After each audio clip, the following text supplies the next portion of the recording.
Mason Van Dyke is joining us in studio. Now, he was born with a very rare disease, harlequin ichthyosis.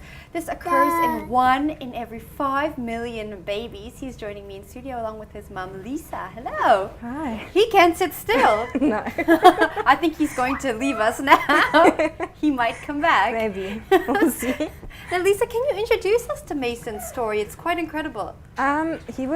Well, let's start when I was pregnant. Well, everything was perfect.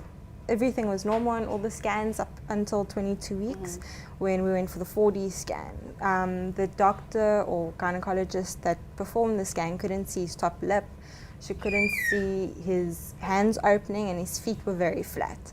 So because of that, they had to draw amniotic fluid and check what was going on, obviously. All of that came back normal, so they sent it off for further testing, and that also came back normal. Yeah. So we knew we were facing something, but we didn't know what exactly it was. All we could actually do at that time was wait until he was born and see what we were facing. Luckily, it was 5 weeks early because I'm very impatient, so it was killing me. He was 5 weeks early, had me in labor for 4 days. Wow. Yeah. They eventually induced me, and when they broke my water, they could see it wasn't normal. There was pieces of skin in the fluid, but they didn't know what it was because no one in South Africa has had it before. Well, there's no survivors in South Africa that we know of. So when he was born, he came out. Jonathan initially thought that he had, you know, the afterbirth that's on babies? Yeah. It looked like that. We thought he had to be wiped off and he would be fine, but it wasn't the case. He had very thick skin that covered his entire body, and there was cracks all over the skin.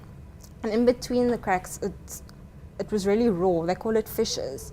So it was really raw, and it looked very painful. His mouth was stretched out because the skin was tight. His eyes were pulled out because it was tight.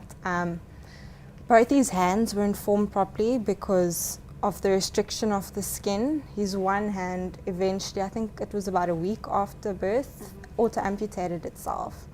Wow. So bit by bit it had to come off, and luckily he didn't have to go through any surgery because the skin managed to grow over the raw piece of his arm and cover it up and form quite a nice stump.